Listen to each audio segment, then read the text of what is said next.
Empuraan first look poster ഇറങ്ങിയ അന്നു മുതൽ ഉയരുന്നൊരു ചോദ്യമാണ് നമ്മുടെ ഫഹദ് ഫാസിൽ ചിത്രത്തിൽ ഉണ്ടോ എന്നത്. എമ്പുരാൻ ട്രെയിലർ ഇറങ്ങി ട്രെൻഡിംഗ് ആയി മാറിയപ്പോൾ എല്ലാവരുടെയും ചോദ്യം ചിത്രത്തിലെ വില്ലൻ ആരെന്നതായിരുന്നു.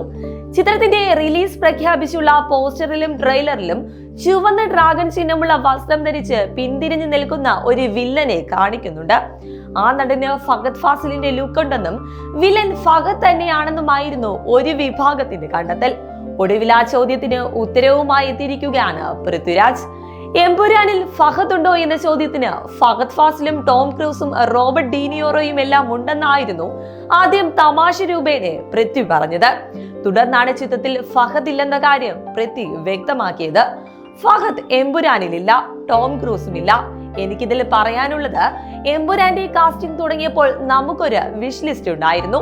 വലിയ ചില പേരുകൾ ആ ലിസ്റ്റിലും വന്നു. അതിൽ വലിയ ആക്ടേഴ്സിനെ എനിക്ക് കൊണ്ടുവരാനായിട്ടുമുണ്ട്. അമേരിക്കൻ സിനിമയിൽ നിന്നും ബ്രിട്ടീഷ് ഫിലിം ഇൻഡസ്ട്രിയിൽ നിന്നും ചൈനീസ് ഫിലിം ഇൻഡസ്ട്രിയിൽ നിന്നുമെല്ലാം ഈ സിനിമയുടെ ഭാഗമായി തുടക്കത്തിലെത്തി.